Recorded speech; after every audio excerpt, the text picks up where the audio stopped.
parents believe their daughters, rather than their sons, should go to university. Yes, that is true.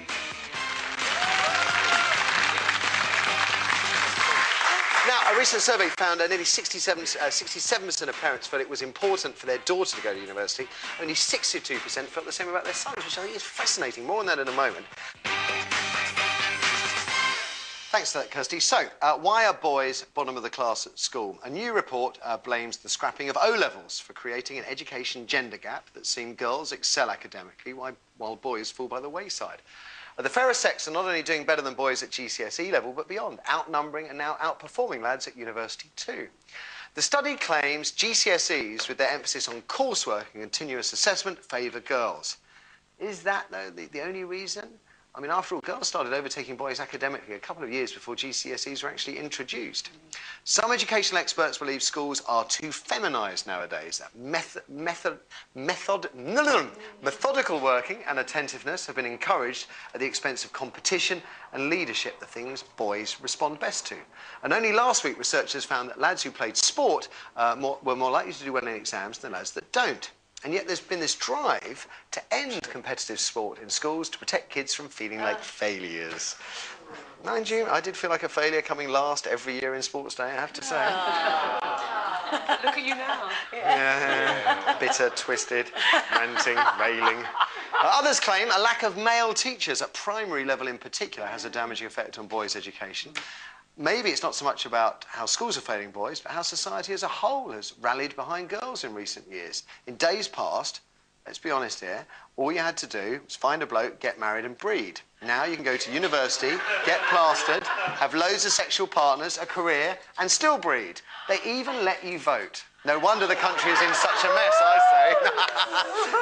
say. Seriously, maybe these opportunities are what's spurring female pupils on. Girls are more likely to get on with it, even when study becomes tedious and their male counterparts opt out. And in fact, we had an email from a GCSE pupil called Fiona Collins yesterday. Thank you for it, Fiona. And that seems to back this up, because she told us her female friends are far more likely to stay in and revise than the boys she knew. I mean, there's so many questions here. I mean, boys are lagging behind in class, white working class boys being the biggest losers of all. Well, you have a lad. How old is your... A boy's 12. 12? Yeah. What's your take on boys and school at the moment? Well, the thing is, my son goes, you know, I pay for my son's education. Yeah. And having gone through the ordinary system myself, I have to say that I don't believe in private education for myself morally, but it's your child and you will do anything to... Do you think the state system is failing boys? Definitely. And, you know, before it was black boys, and I used to say, right, it's not... And I even said to my partner, you know, it's not just about the black boys, because they are failing them, but the white working class boys as well. Because, and I think the whole key is the working class. And if you are in a certain class, and if they say it's a class of society, that's nonsense. You're not, the expectation on you is not as high. My son goes to a school where the expectation is very high. Sometimes I'm a little frightened to myself, but because it's so high, and the other boys around him want to meet that expectation, he also wants to meet that expectation. So in essence, we're talking about competition there. Yeah. There's a drive. Yeah, there is a drive. And also, you know, he has parents that want him to strive to be the best that he can be. And, you know, you have to be careful with competition. I always say to him, it's not about what the person next to you is doing. It's about, are you doing better today than you were yesterday? You have to understand that concept, and that the drive must come from within. But I think that there is not enough expected. Do you think there's anything that sort of GCSEs favour girls? The actual idea that coursework and that kind of attention to detail. I remember the girls always used to underline everything in multicoloured inks, and were really into their sort of presentation, which I guess... Well, I have a nephew as well, and obviously he's a boy, and I mean, attention to detail, you couldn't get better than this child. So I don't think that it's just about attention to detail, and I don't think that that it's the exam that's failing them. There's obviously something happening in the classroom that... Very interesting you said about the boys sort of spurring each other on at that level of competition. I can remember that at school. Yeah. Sian, I mean, well, it's a big subject, really. Yeah, because my daughter's 13, and we've gone for a state school in a nice area, because that's what I had, and I didn't want to put her in a private school because I didn't want her to have higher But expectations. if you lived in a terrible area with bad schools, you might have reconsidered. Yeah, definitely. It's very interesting because her expectations aren't high at all. And I think if she was in a private school, she would work harder because she'd have to keep up with her peers. Yeah. But it's agony with a teenager anyway, trying to make them concentrate and trying to make them be responsible for their own work. I mean, this is a really hard period.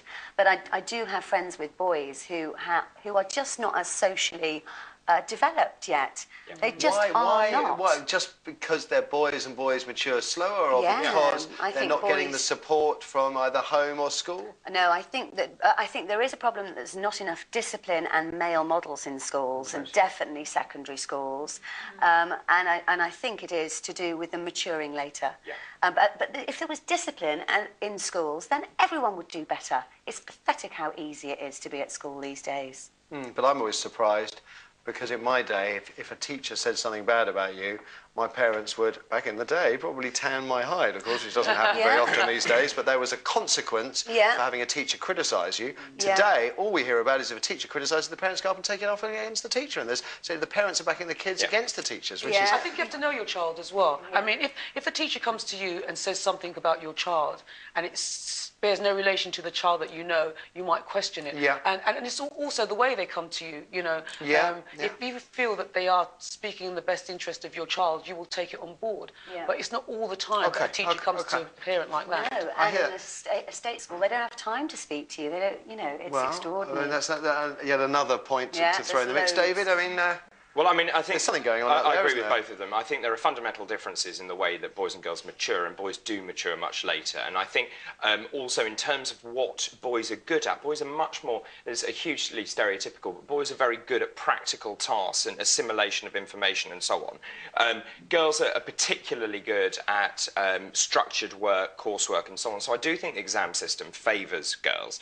I think also I'm really not into mixed-sex classes, because actually boys are rubbish. Boys are obsessed with the other sex and they spend their entire time flirting, not doing any work. But I went to a Catholic boys' school, so I have no idea what you're talking about. Well, but I'm trying to paint a picture, which is that you know, boys often will perform badly to impress girls because they're lads. Whereas if you're in a single-sex class, you don't do that because there's no one to impress. So, and I think boys also respond incredibly well to discipline.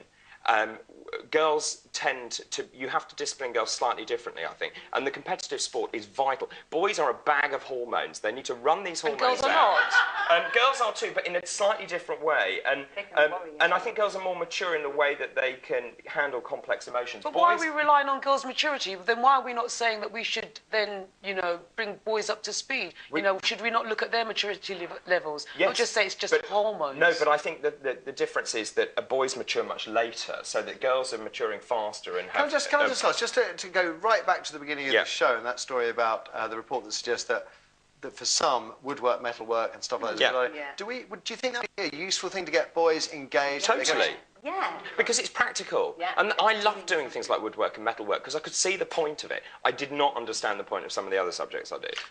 Okay. And it would be a trade. Okay, well, there's that benefit as well. I just wanted to say, actually, rather than thinking about it as a career thing, just as something to do. That might that's be what more... I think as well, not as an alternative, but as well so boys need a good thrashing.